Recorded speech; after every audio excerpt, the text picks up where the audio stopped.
Gente, mais uma vez juntos para compartilharmos a palavra do Senhor. E de um tempo para cá, aos domingos, eu tenho ministrado uma série de mensagens, eu não sei, hoje eu vou até recapitular um pouco com vocês, que eu fiquei alguns dias ausente, mas o meu propósito tem sido falar sobre os ingredientes da vida, sobre aquelas coisas que, se colocadas na nossa vida da forma correta, no momento certo, nós podemos melhorar e amenizar muito a nossa passagem aqui na terra, que no que diz respeito à eternidade, dura muito pouco. O salmista diz no Salmo 90, no contexto dele, que a vida passa muito rápido, que o homem vive 70 ou 80, descreve como o final da vida com muita canseira e muito enfado, porque as coisas passam rapidamente, porque o tempo voa. A perspectiva de vida tem aumentado, graças a Deus. Hoje as pessoas vivem um pouco mais, mas mesmo assim, a passagem por aqui ainda é muito pequena. Qualquer erro que possamos cometer, dependendo do grau, ele pode comprometer muitos anos da nossa vida tentando consertá-lo. Muitas vezes uma dívida contraída num ano pode ser paga em 3, 4, 5 ou 10 ou não. Muitas vezes, para que esse erro seja apagado, algo precisa ser feito, um tempo precisa passar para que seu nome seja removido de um órgão de proteção a um crédito. Muitas vezes as pessoas acabam traindo, e muitas vezes uma traição faz com que nunca mais você tenha o mesmo nível de relacionamento. Tem coisas que você vive no passado que pode descredenciar você para sempre, para viver determinadas coisas no futuro. Por exemplo, quem aqui teve hepatite, levante a mão. Já teve hepatite? Levante a mão. A senhora, aqui também. Vocês podem fazer muita coisa por mim. Se eu caísse aqui agora, você poderia me ajudar a levantar. Se eu precisasse de um dinheiro, você poderia me emprestar. Mas se eu precisasse do seu sangue, você poderia me doar? Não, nunca mais. Mas você não tem hepatite, você já ficou curada, é verdade. Mas isso descredencia você.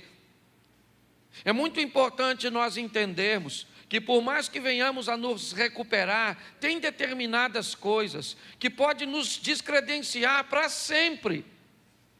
Eu estou falando aqui usando uma patologia como exemplo, mas o que eu quero falar é de que muitas pessoas cometem erros gravíssimos e depois precisam levar muito tempo, deixam de viver para sobreviver. Então, se nós diminuirmos esses erros, se nós nos tornarmos mais assertivos, se nós nos tornarmos mais sensíveis à voz e às instruções de Deus, essa margem vai diminuir. Jesus disse: eu vim para que tenham vida e a tenham em abundância. Mas a mesma Bíblia que diz isso também diz que no mundo nós teríamos aflições. O que eu procuro mostrar para a igreja é que as aflições são inevitáveis, porém pontuais.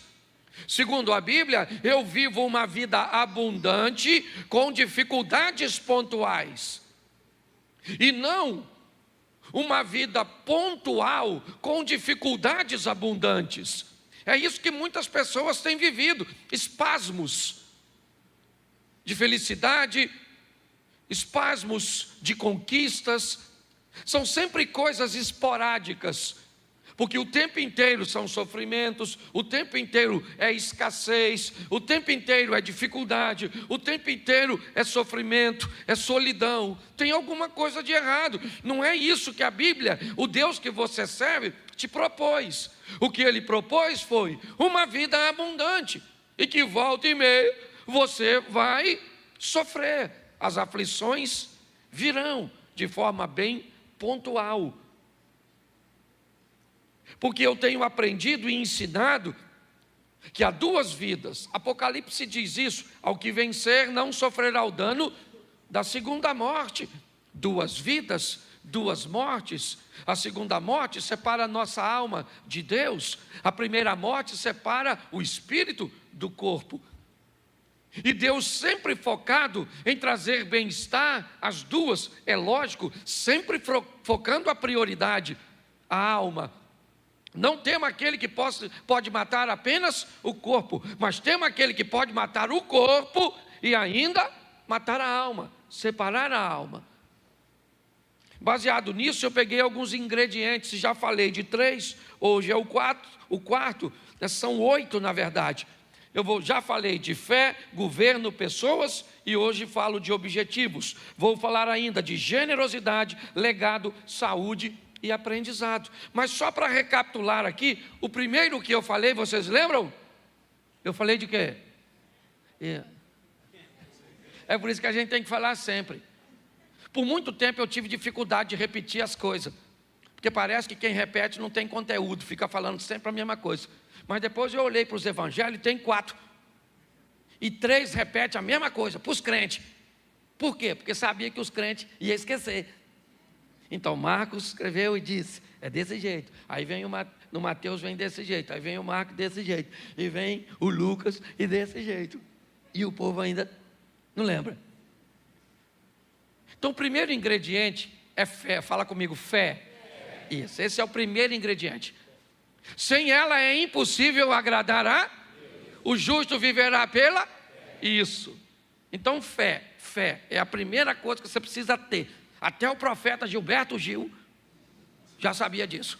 Quando disse, anda com a fé eu vou, que a fé não costuma falhar.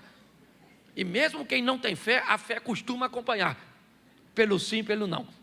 Então até o ímpio sabe. E tem os crentes que andam sem fé, tá certo? Então eu mostrei para você que ela nasce quando você ouve, certo? É isso.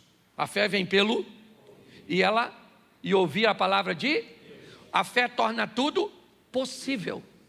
Sim ou não? Tudo é possível aquele, mas possível não é realizável. Tem gente que me parece que confunde, porque está a fim de confundir. Porque se eu perguntasse a você, olha, domingo tem jogo no Maracanã, Flamengo e Vasco. Você vai? Você me responde assim, possivelmente. Você vai ou não? Fala para mim, se você me disser, possivelmente, você vai ou não? Nossa. Se eu perguntasse para você assim, olha, vou fazer uma festinha lá na minha casa, deixa eu se tirar do Maracanã, porque Maracanã é pecado.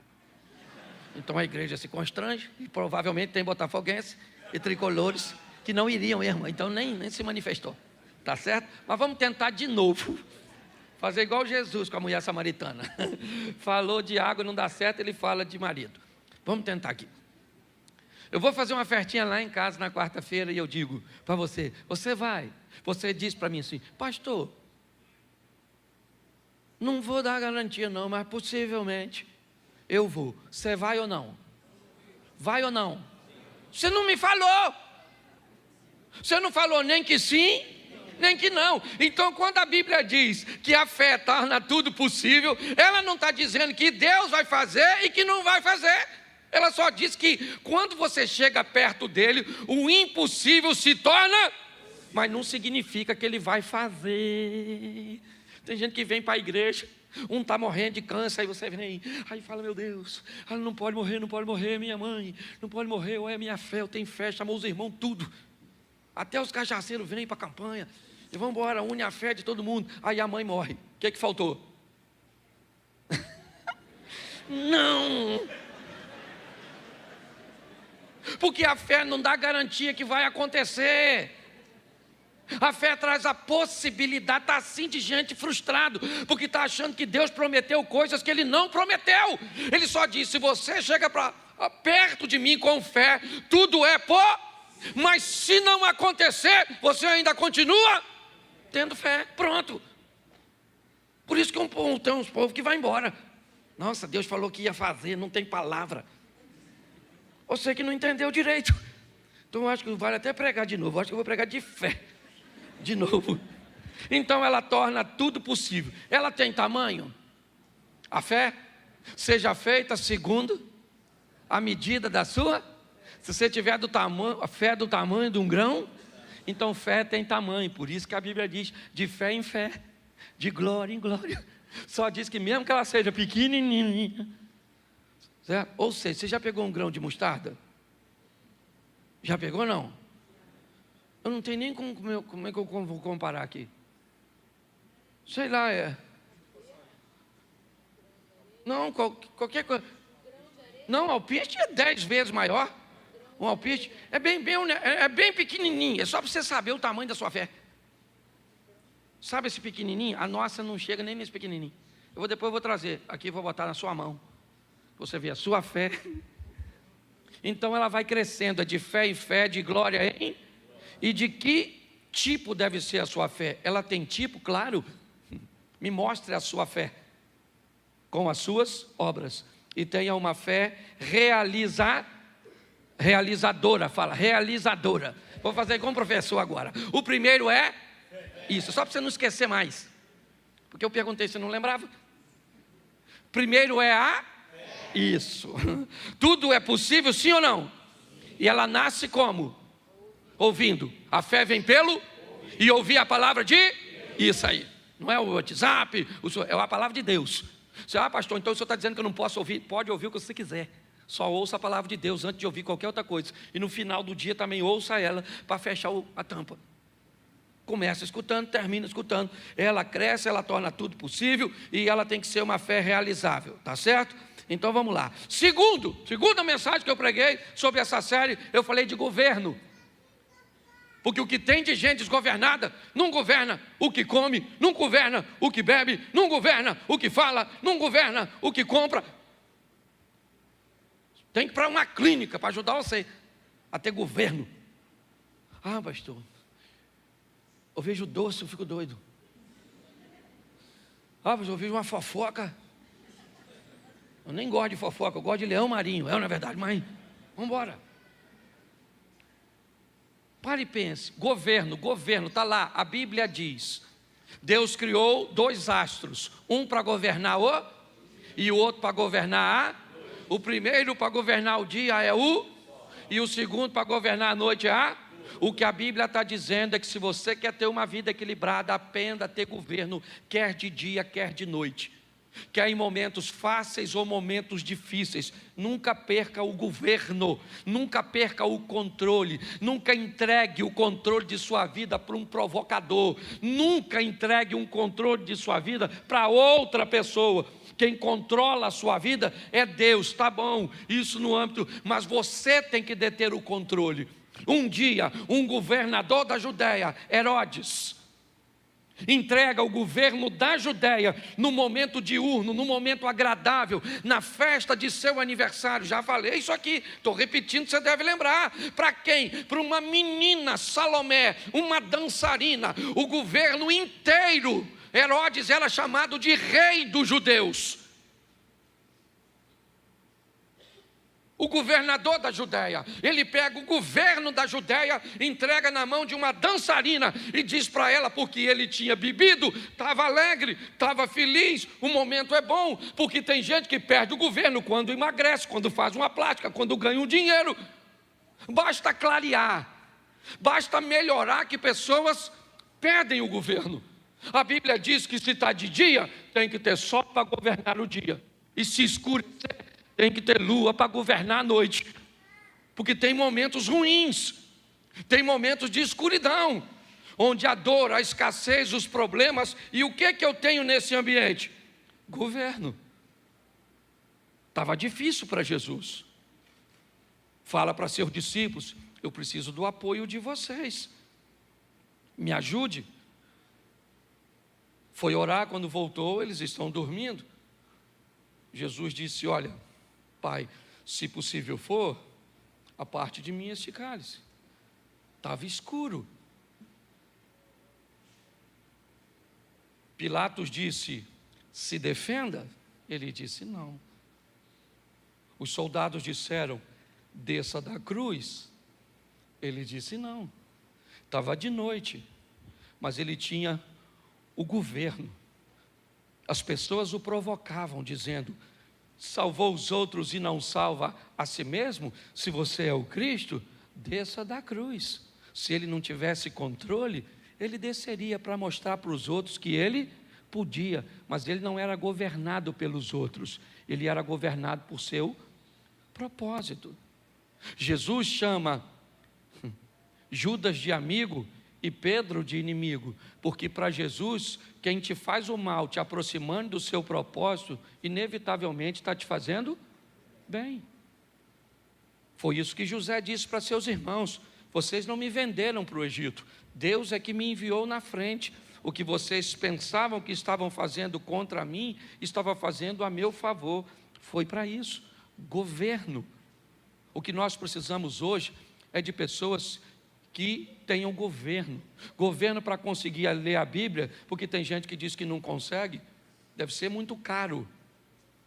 Ou você deve ter 24 horas por dia ocupada.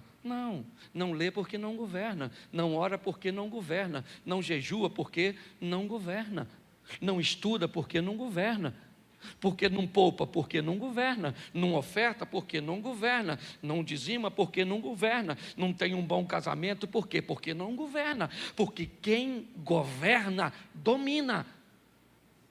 Lembra que Deus está conversando com Caim sobre governo? O pecado, Caim, jaz à porta, batendo, mas a você, Caim,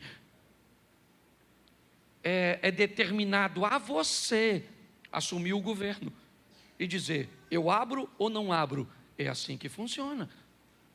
Essa foi minha segunda mensagem. Minha terceira, eu falei sobre pessoas e mostrei o que são pessoas: um corpo, uma alma e um espírito. Mostrei que as necessidades de pessoas são sempre pautadas nessas três esferas, seja material, emocional ou espiritual. Quando Esaú perde a sua primogenitura para Jacó, naquela venda do guisado, o que ele tem é uma necessidade material, física. Ele tem fome. Quando Ananias e Safira se perdem, ou perdem o controle, o que eles têm? Uma necessidade emocional. O que eles querem é serem ovacionados, o que eles querem é ser, como é que eu vou dizer? Louvados, respeitados, porque estão fazendo o que todo mundo está fazendo, mas eles não querem fazer. Mas como aqueles que fazem estão sendo enaltecidos porque fazem, então eu vou fingir que faço aqui também. É isso. Isso acontece com todo mundo. É o Moisésinho que cobre o seu rosto para que ninguém veja o resplandecer do seu rosto, mas que depois de um tempo já não resplandece mais e ele não tira o lenço. Mas não tem mais o resplandecer no rosto, mas eu gostaria que todo mundo pensasse que ainda tem aparência, ela não é algo novo. Pessoas, nós temos a mulher cirofenícia que procura Jesus, não com uma necessidade física ou material, nem emocional, mas ela disse a Jesus: lá na minha casa tem uma menina que é minha filha e ela tem um demônio. Porque necessidades de pessoas, elas atuam nas três esferas: material, emocional e espiritual. O que nos aproxima de pessoas são afinidades, necessidades, certo? Sentimentos ou parentescos. Eu mostrei tudo isso, só estou recapitulando, porque hoje eu quero falar, e é nisso que eu quero gastar 20 minutos com vocês, para falar de objetivos. É minha quarta mensagem. Eu preciso que você entenda isso, porque muitas pessoas têm ouvido falar de sonhos. Sonhe, sonhe, sonhe. Você tem que sonhar, você tem que sonhar. Isso, quem não sonha, né, já morreu, então sonhe. Mas quando é que seu sonho vai virar um objetivo? Em algum momento, esse seu sonho, ele tem que se tornar um objetivo. Então eu preciso entender, se objetivo é a mesma coisa que propósito, vamos tratar assim, eu preciso entender que eu posso viver uma vida onde são os meus propósitos e os propósitos de Deus, ou eu posso viver uma vida que são os propósitos de Deus e os meus propósitos. Eu tenho um relacionamento não tão próximo, mas nós temos um tipo de amizade até bem legal entre eu e pastor Josué Gonçalves. Ele é reconhecido no Brasil como um pastor de família, e eu também tenho reconhecimento na mesma linha. E uma vez conversando com o pastor Josué, eu perguntei a ele sobre seu ministério, e ele me disse: Cláudio, para falar a verdade, eu olhei que não se falava, basicamente, só de família no Brasil. Então eu resolvi falar de família e pedi a Deus que abençoasse meu ministério. E eu falei: cara, o meu é totalmente o contrário. Eu nunca pedi a Deus para falar de família. Deus me colocou falando de família e isso virou meu propósito. Para o Josué, ele pegou o propósito dele e pediu Deus para abençoar, e aconteceu. No meu, Deus me deu um propósito e eu tomei como meu. Então eu preciso que você entenda que há esses dois modelos, e que muitas vezes você vai se ver dentro de um propósito que foi Deus que te levou, e você vai viver bem nele, como aconteceu comigo. Em outras ocasiões, você pode pegar um propósito que é seu e levar para Deus, e Deus pode aprovar e fazer com que isso aconteça. Mas eu aprendi que sonhos são aquelas coisas que eu quero. Isso. Eu quero me formar, eu quero me casar, eu quero ter uma casa, eu quero ter isso, eu quero fazer aquilo. Nossa, isso é extremamente legal. Mas objetivos são aquelas coisas que eu vou fazer acontecer. Sonho não se realiza, a não ser que ele se torne objetivo. Ou você faz de seu sonho virar um objetivo, ou inevitavelmente você vai morrer querendo alcançar alguma coisa que nunca alcançou. Então eu vou mostrar para vocês aqui rapidinho quando um sonho se torna um objetivo. A postura do sonhador muda. Ele começa a agir de outra forma. Ele quer comprar algo. Enquanto ele quer comprar algo como sonhador, ele não compra. Não. A postura de sonhador é diferente. Aqueles que têm objetivo e propósito é que alcançam. Você vai chegar na casa de alguém que quer comprar, mas só tem sonho. A geladeira está cheia. Ele sai para comer fora, ele usa roupa de grife e compra talvez todo mês. Quando você chega na casa de alguém que tem objetivo, provavelmente vai ter água na geladeira.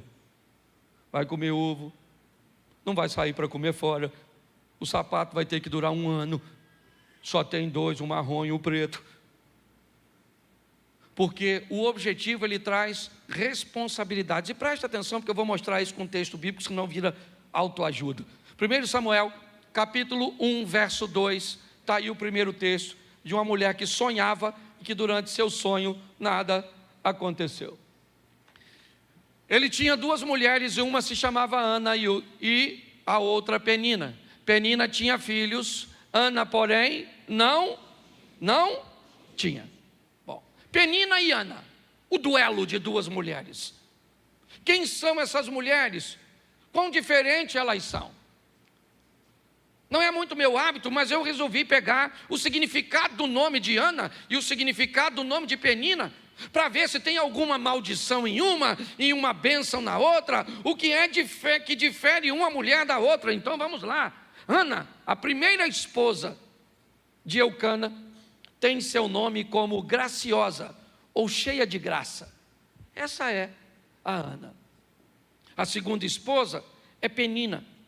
E o significado do nome de Penina é pedra preciosa, ou pérola?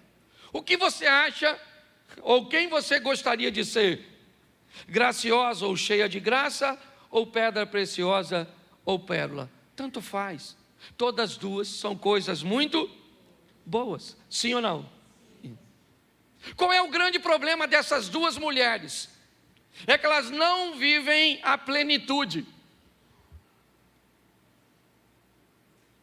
Uma tem uma coisa que a outra não tem, e a outra tem uma coisa que uma tem, e uma quer o que a outra tem.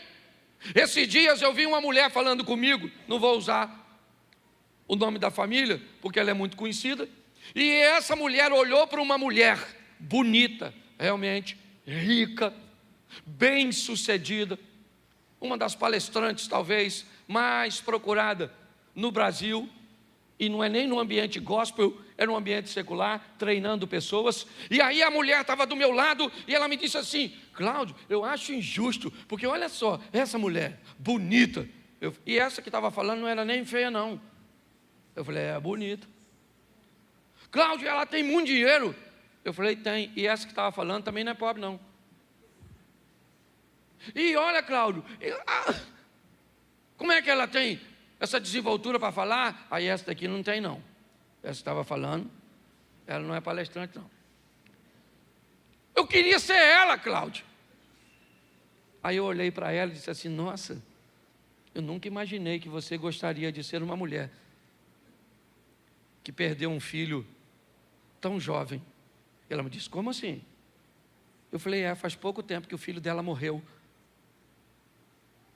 E eu jamais imaginei que você gostaria que seu filho morresse. Aí ela virou para mim e falou assim, não, essa parte eu não quero não. Ou seja, quando você olha para a vida dos outros, você só quer a coisa boa, mas tem que ir tudo. Esse dia alguém falou, Cláudio, pensa eu com o ministério do pastor Vitor Hugo, esse eu posso falar que é meu amigo. Eu falei, eu já pensei você com o câncer que ele enfrenta. Ah, mas o câncer eu não quero, eu quero a profecia. Pare para pensar. Quando nós olhamos isso, eu preciso que você reflita. O que Penina tem? Você lembra? O que ela tem? E o que Ana tem? Ela tem o quê? O amor do marido. O que Penina tem? E o que Ana tem? Penina, para ter filho, fez esforço? Sim ou não? Não, ela só teve. Bastava ver a cueca do Eucana. E a gente vai falar, tem que ser objetivo, ô irmão. Porque esse dia eu estava pregando num culto, falei Eucana, tinha um cara no primeiro banco, sabe o que ele falou? Aí, pastor, Eucana também. Eu falei, não, não é isso não, maluco. Não é Eucana de bebida não. Tinha uns bebum lá no culto. Falei, sangue de Jesus tem poder. Mas presta atenção. Ana fazia esforço para ser amada? Sim ou não? Não. Penina fazia esforço para ter filho? E o que Penina quer? Vamos lá, gente. Me ajuda, eu sei que é chato, né? Nunca mais eu venho nessa igreja, então vai em outra. Porque eu peço para repetir mesmo, para gravar. Pelo menos você sai daqui depois e fala, rapaz, qual é que eu preguei com o pastor? Toda hora falou comigo, fala, que eu achei que era eu que pregava. Penina tinha filhos, mas queria ser. E Ana queria ter, mas era. Uma queria ter filho e a outra queria. E todas as duas queriam tudo. E tudo não vai rolar. Você tem que aprender isso. O grande problema é que tem gente que consegue coisas que você vai conseguir com muito esforço. Porque Ana vai ter filho, sim ou não? Mas foi difícil. Porque chorava, ô mulher chorona. Chorava. E a outra também não era mole não, a tal da Penina. A Penina ficava futucando Ana. Sabe? Então coloca aí para você ver. 1:4. 1 Samuel, capítulo 1, verso 4. Olha que coisa. No dia em que Eucana oferecia sacrifício, dava porções à sua mulher Penina e a todos os filhos e filhas. Olha que coisa. Eucana dava oferta para Penina, sim ou não? Sim ou não? Agora vamos ver agora a Ana se recebia. Porque, olha só, e por quê? Mas a Ana dava uma porção, porque, apesar do Senhor tê-la, ele ofertava para quantas? Para as duas, mas uma queria tudo. Não vai dar para ter tudo, meu filho. Homem, por exemplo, ou é bonito ou inteligente. Um homem bonito e inteligente. Não é homem, é mulher. Só a mulher agrega os dois adjetivos. Sim. Esse dia uma menina falou assim: pastor, eu quero um homem bonito, inteligente, rico, fiel, romântico. Eu falei: menina, se você achar o homem, já pega. Abra a mão dos outros requisitos, porque o homem já está difícil. É homem, pega. Se é feio, vai por mim, porque o troço está difícil. Então, qual é o grande problema das questões dos objetivos? Descubra qual é a sua métrica, qual é a sua medida. É isso. É todo mundo querendo o que o outro tem, o que o outro faz. Esse dia eu fui no show do Fernandinho, eu fiquei pensando, o Fernandinho cantando, eu falei: caraca, mano, podia cantar assim. Eu falei: podia cantar assim. Sei tocar violão, não canto. Ele também não prega. Que se dane, ele não prega, eu prego, eu não canto. Ele canta e está tudo jóia, porque se a gente não prestar atenção, Jesus disse que nós deveríamos que ter cuidado com o exemplo da mulher do Ló. Lembra da mulher do Ló? Ela virou o quê? Por quê? Por quê? Isso, mas hoje tem gente que não precisa nem olhar para trás, para virar estátua não, múmia. Basta olhar para onde? Para o lado. Nossa, ela emagreceu. Uma raiva disso. Porque o que ela perdeu eu ganhei. Preste atenção. Cuidado que você pode estar rindo de você. Descubra a sua medida. Eu acho legal. Vou usar mais 2 textos e termino aqui, porque esse culto é mais curtinho. E aí, nós temos outro culto e eu vou pregar de novo. Você acredita? Lá em Israel eu preguei umas 3 vezes por dia, não foi, Mary? Estou pregando, eu estou sem tempo de pecar. Aí o pecado vem, eu digo: não, estou pregando, volta outra hora. Porque está tão difícil, mas eu estou fazendo tanta coisa que eu estou... Para pecar eu tenho que dormir, que eu sonho, aí peco. Quando os sonhos viram o objetivo, as coisas mudam. Ana chorou o tempo inteiro, e o que adiantou? Nada, até que um dia ela foi para Siló. Ele falou: quer saber de uma coisa? Que dano essa penina. Essa praga do Elcana. Esse Eli que só vive sentado, esse sacerdotezinho preguiçoso. Hoje eu vim falar com Deus. Chegou lá, Ana começa quietinha lá, e falando: Senhor, eu quero um filho. E eu sempre quis um filho para mim, estava preocupado comigo, mas agora eu quero um filho para o teu reino. Eu quero um filho para que ele seja entregue para ti. E eu não quero saber. E a penina não teve tempo de provocar, o Elcana não teve tempo de dizer que ele era melhor. E aí o sacerdote olhou para ela e falou: e aí, Ana? Bebeu o quê, minha filha? Presta atenção. O sacerdote chamou ela de pinguça. É o Satanás ou não é no sacerdote? Às vezes você pensa que o diabo não visita o pastor, não? Aliás, tem pastor que trabalha full time. Não é nem visita. Já é hospedagia. Aí o que aconteceu? Quantas vezes eu já falei besteira? Tem gente que acha que não. O pastor não briga com a mulher. O pastor não... Eu brigo, né, filho? Nós briga. Porque nós é gente. Você vai na nossa casa, está bagunçada. Entendeu? Porque tem gente morando lá que ninguém vende vidinha perfeita não, meu filho. O bagulho é doido. Você sai daqui para ser crente, o Satanás está querendo impedir. É desse jeito que funciona. Esse dia o cara falou comigo: pastor, falar com o senhor, não olho para mulher nenhuma mais. Graças a Deus estou liberto. Falei: então não anda comigo. Porque se passou uma mulher bonita, meu olho tem que querer olhar. Eu é que falo: Cláudio, você é pastor, você é casado, sua mulher está escutando isso. Isso vai dar briga depois do culto.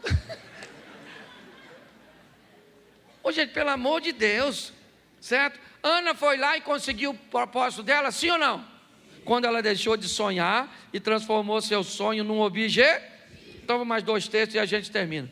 Marcos capítulo 5, verso 25. Só peguei a história conhecida para ficar fácil para a igreja. Marcos 5, 25. Coloca aí, por favor. Isso. Estava ali certa mulher que há 12 anos vinha sofrendo de hemorragia. E ela padeceu sob muitos cuidados de vários médicos e gastava tudo que tinha, mas em vez de melhorar, piorava. Quando ouviu falar que Jesus, chegou por detrás dele, no meio da multidão, e tocou o seu manto. Porque pensava, porque o quê? Se eu somente tocar em seu manto, ficarei? Presta atenção, qual era o sonho dela? Qual era o sonho dela? Ela queria ficar curada ou não? Sim. Ela tentou a cura no método convencional, sim ou não? Ela procurou os médicos, fez tudo o que podia, deu certo? Não, mas ela continua querendo ficar curada, é seu sonho. Mas quando é que até então é seu sonho? O que ela tem? Uma multidão, porque sempre que alguém precisa de algo, ou na grande maioria das vezes na Bíblia, a Bíblia vai colocar uma multidão como oposição. Bartimeu queria a atenção de Jesus, o que tinha? Uma multidão. Vamos lá, estão conduzindo um paralítico a Cafarnaum, a casa de Jesus. O que tem na casa de Jesus? Uma multidão. Sempre haverá uma oposição, algo que vai se opor. É assim que funciona. Eu vou usar um exemplo aqui, porque depois eu vou corrigir, e a turma que caminha comigo sabe que eu não sou o cara do confronto, mas eu fiquei tão, constrangido no nosso jantar de casais. Durante um jantar de casais, alguém colocou uma bolsa para sentar. A esposa. Quando o povo foi sentar, alguém foi e retirou a bolsa e sentou no lugar. Sabe o que aconteceu? Acabou com o jantar daquele casal. Eles se aborreceram de um tal nível que ela pegou a bolsa e foi embora. Quando nós tentamos intervir, não dava mais tempo. Pastor, o que é isso? Isso é a oposição.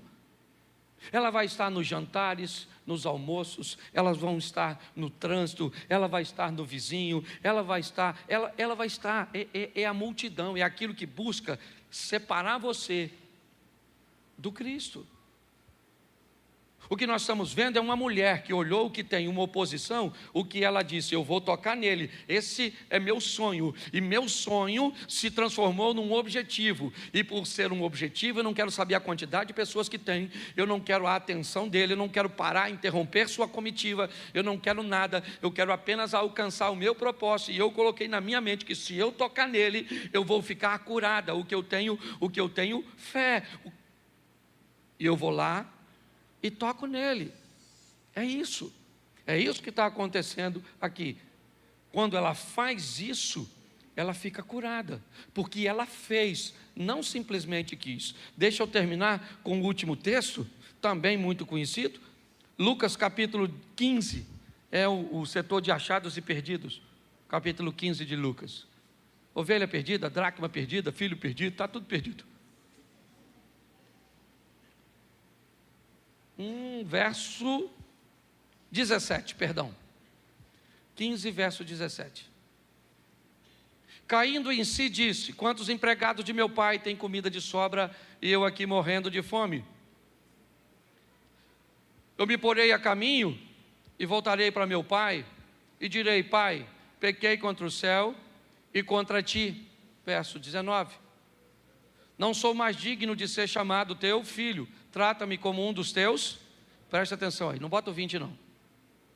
Deixa eu dizer até o 19. Presta atenção, porque os 3 textos que eu li, ele fala de sonho. É isso que ele fala. Ele está no momento difícil e ele diz: eu aqui pereço de fome, na casa de meu pai até os criados têm pão com fartura, levantar-me-ei, irei ter com meu pai, vou dizer para ele, presta atenção, tudo que está sendo dito como uma proposta de futuro.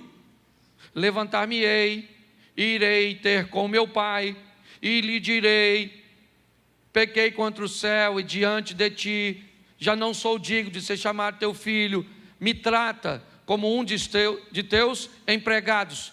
Mas tudo isso é futuro. Nada disso trouxe o perdão para o filho pródigo. Não. Porque ele está dizendo, eu vou levantar, eu vou dizer, eu vou fazer, eu vou ir. Beleza, tudo isso que é sonho. Eu vou emagrecer, eu vou comprar, eu vou estudar, eu vou orar, é sempre levantar-me-ei, farei, é amanhã, é semana que vem, é isso aí. Quanto mais tempo você faz isso com o seu sonho, mais tempo leva para ele realizar. Mas quando chega ao verso 20, a seguir o sonho virou objetivo. Levantou-se e foi. Levantar-me-ei e irei. Nada aconteceu. Levantou e foi. Pronto. Ali o sonho virou objetivo. E agora, estando ao longe, o pai o viu, porque ele foi. O pai olhou, correu, o beijou, o abraçou, traga vestes, sandálias, anel, vamos tomar um banho, porque vai ter uma festa. Você precisa entender que o importante não é se você quer comprar uma casa própria, não é se você quer melhorar seu casamento. Talvez isso até seja bem importante, porque seja a primeira fase, né? Então, como fase, o sonho é bem legal. Você quer se formar? Beleza. Você quer passar na prova? Legal. Você quer buscar intimidade com Deus? Tá certo.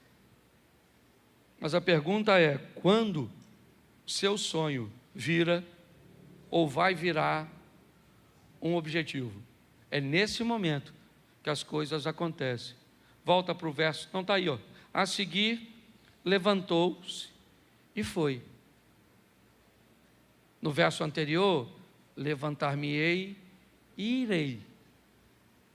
Até então ele não disse nada. Levantar-me-ei, ele está com fome. Irei, ele está com fome. Ele está sozinho. Mas agora, quando ele chega, quando ele se levanta e vai, eu acho que nós temos que mudar aí o tempo do verbo, sabe? Disso que traz ação, que traz movimento.